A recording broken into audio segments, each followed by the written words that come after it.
Something akin to the California gold rush is happening in the Eastern Pacific, an international mad dash, not for one precious metal, but for vast quantities of minerals scattered across the ocean floor, vital for everything from electric cars to defense systems.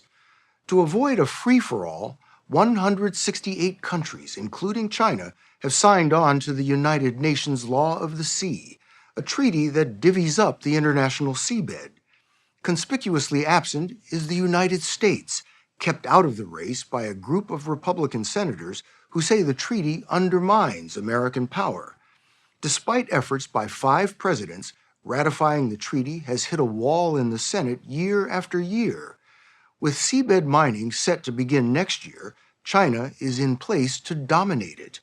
Now, a group of former diplomats and military leaders is trying again to break the logjam in the Senate. The story will continue in a moment. 1,000 miles from U.S. waters, between Mexico and Hawaii, lies this patch of Pacific Ocean. It looks tranquil, but it's a locus of fierce competition. To see what's at stake, you have to plunge to the bottom. See those potato-sized rocks? They're filled with cobalt, nickel, manganese, and copper, some of the most valuable metals on Earth. All right, start coming up. In 2019, we went along on a pilot expedition as a crew with Canada's Metals Company hauled its sunken treasure to the surface. There are that many of them down there. If they found a deposit with this much metal concentration on land, it would be a bonanza that nobody would stop talking about for years.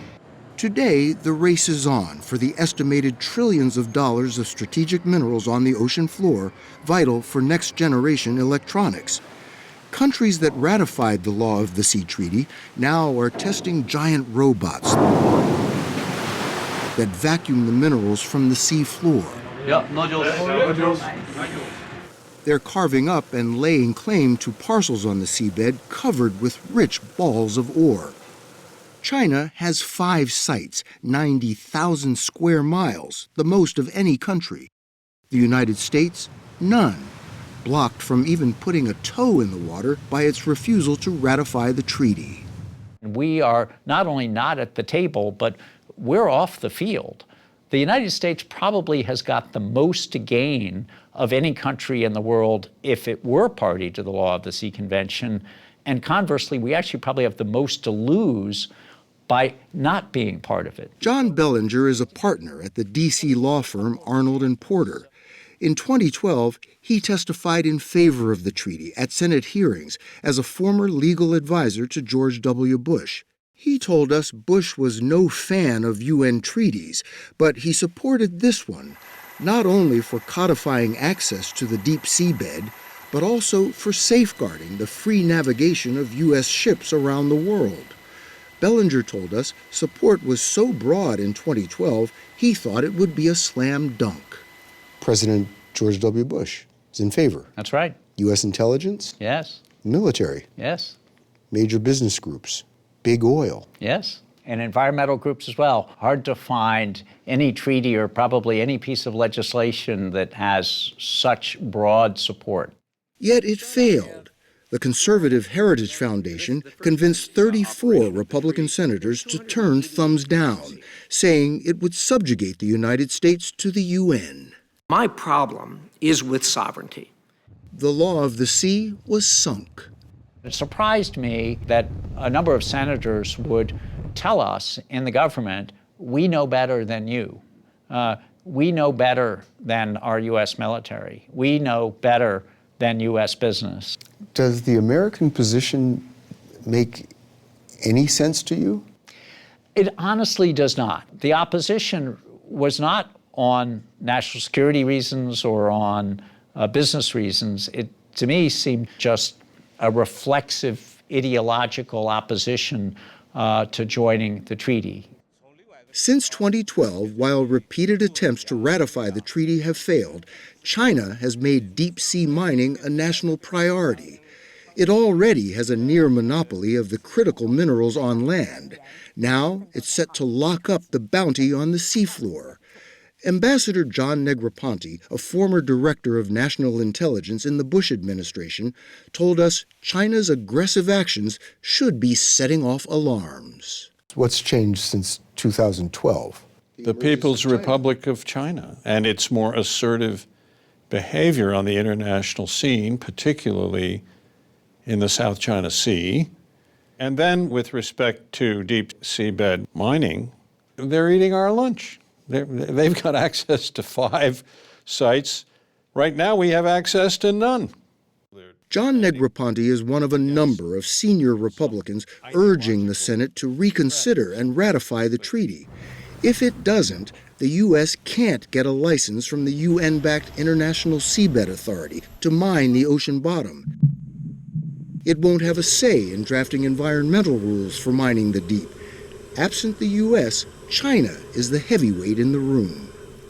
So does it seem to you that we're just sort of giving this resource to the Chinese without any pushback from us? We are conceding. If we're not at the table and we're not members of the Seabed Authority, we're not going to have a voice in writing the environmental guidelines for deep seabed mining. Well, who would you prefer to see writing those guidelines? The People's Republic of China or the United States of America? It just doesn't make sense to a conservative to say, these minerals that are in the deep seabed are so important to the United States, we are done without those. Let's put an international bureaucracy in charge of getting us access to them. Stephen Groves is a senior policy analyst at the Heritage Foundation. He was a special counsel in Donald Trump's White House. In 2012, Groves testified that the U.S. didn't need anyone's permission to mine the seabed. His views haven't changed.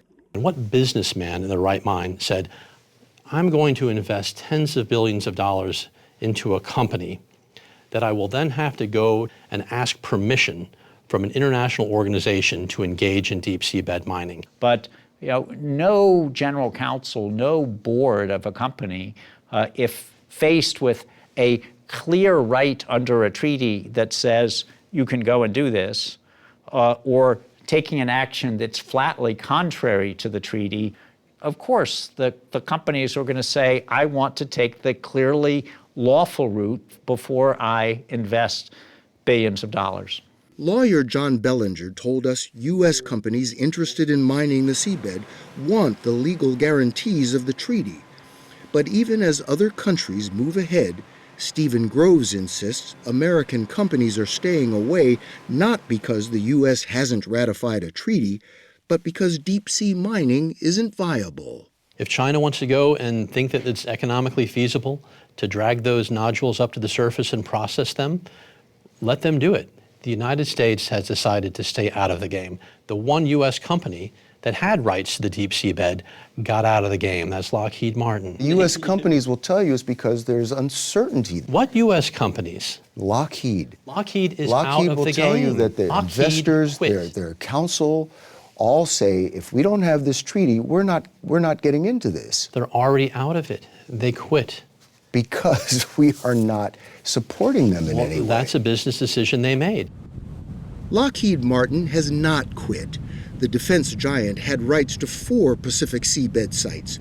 It sold 2 and is holding on to 2 in case the treaty passes. But Lockheed told us if the U.S. doesn't ratify the treaty, it can't dive in. Ambassador John Negroponte told us the Heritage Foundation is standing in the way. What Heritage is saying is we don't even want to give them a chance. We know the answer already.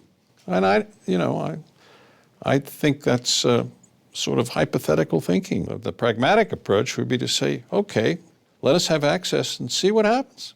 And we could end up being even more dependent than we are today on China for access to these minerals? If they end up being the largest producer and we're not producing at all, that might place us in a difficult economic position. But national security fears of China's growing prowess in the deep are about more than mining. Last week, a letter signed by 346 former political, national security, and military leaders warned that China was taking advantage of America's absence from the treaty to pursue overall naval supremacy. Over the last decade, and I've done the math, China has built 20% more warships by tonnage than the United States Navy has. They built 160 warships, where the U.S. Navy built 66. It is a truly massive expansion in naval power.